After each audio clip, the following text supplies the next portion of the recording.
Does it ever feel like the world is on the verge of some kind of massive reset? Well, it might feel that way, but what if I told you history actually follows a surprisingly predictable script?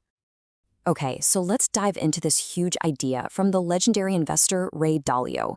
He's convinced that the basic rules of money and power are changing right now, and it's all based on a cycle that's been repeating itself for the last 500 years. To get a handle on where we're going, Dalio says you absolutely have to look back, specifically to a really shocking event that totally redefined money back in 1971.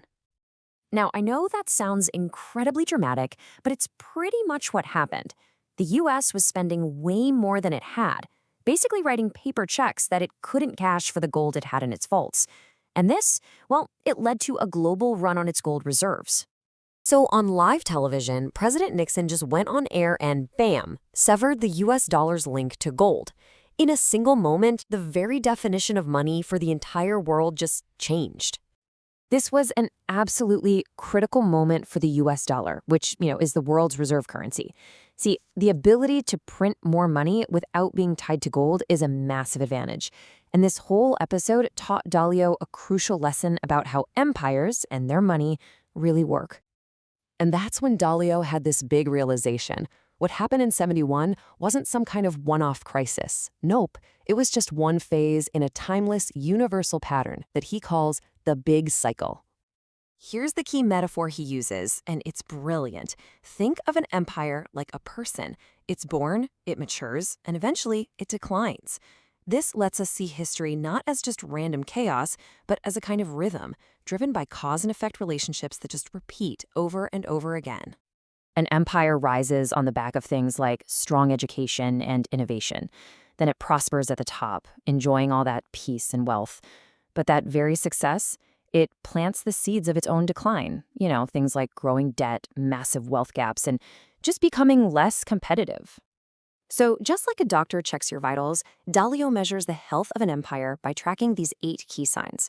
They cover the whole shebang, from the quality of its people to its economic and military muscle, giving you this holistic picture of whether a nation is rising, peaking, or, declining. Now, when you actually map these vital signs across history, a really clear pattern just jumps out at you. These cycles of rise and fall tend to last about 250 years. They overlap, and that transition period from one dominant power to the next is almost always marked by, you guessed it, huge conflict. Okay, so that brings us to the most crucial point, right? Where are we in this cycle? Dalio points to 3 massive signals that suggest we are in one of those historic transition periods right now. Get this, the last time these 3 things happened together was between 1930 and 1945. Yeah, the period that led directly to World War II and the last major change in the world order. And that third point, a rising external power, man, it becomes crystal clear when you compare the US and China directly. While the US is for sure still a leading innovator, China is now a fierce competitor. And in some areas, like trade, they're already comparable. This is what a power shift looks like in real time. So this leads to a really critical question. If history is just a map, is our destination already set in stone? Dalio's cycle feels kind of deterministic, but here's the twist. It's all unfolding at the exact same time a new technology is emerging, one that could offer a completely different path. In response to all these massive shifts in debt, conflict, and power, some people are arguing that a totally new kind of asset is emerging, one that operates completely outside the traditional state-controlled system. It makes a lot of sense, right? When the old system starts showing cracks, people naturally start looking for alternatives. And this has kicked off a huge global conversation around decentralized digital currencies, like Bitcoin. The core argument here is that its value isn't tied to the policies, or the debts, or the political stability of any single empire, and that makes it a potential hedge against the very cycles Dalio's describing. The whole argument for Bitcoin as a hedge is really built on this logic. Proponents claim that because it has fixed rules and no central boss, it could be insulated from the currency devaluation and state control that are, the hallmarks on an empire's decline. At the end of the day, the takeaway here is like that old saying, a smart rabbit has 3 holes.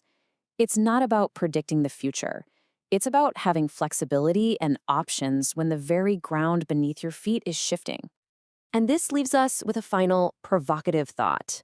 As the old order changes and these new technologies emerge, we might all need to fundamentally rethink what we consider to be real, lasting value. By the way, if you want to go deeper and explore these ideas for yourself, we've linked to the original sources for this analysis right in the description. And hey, if you found this explainer valuable, please do us a favor and follow, like, and share the What Bitcoin Taught Me podcast. You can follow us on all the major platforms: Twitter/X, Nostr, Blue Sky, Threads, Instagram, Facebook, LinkedIn, Spotify, and now YouTube to get more explainers that break down the big ideas shaping our world. Thanks for watching.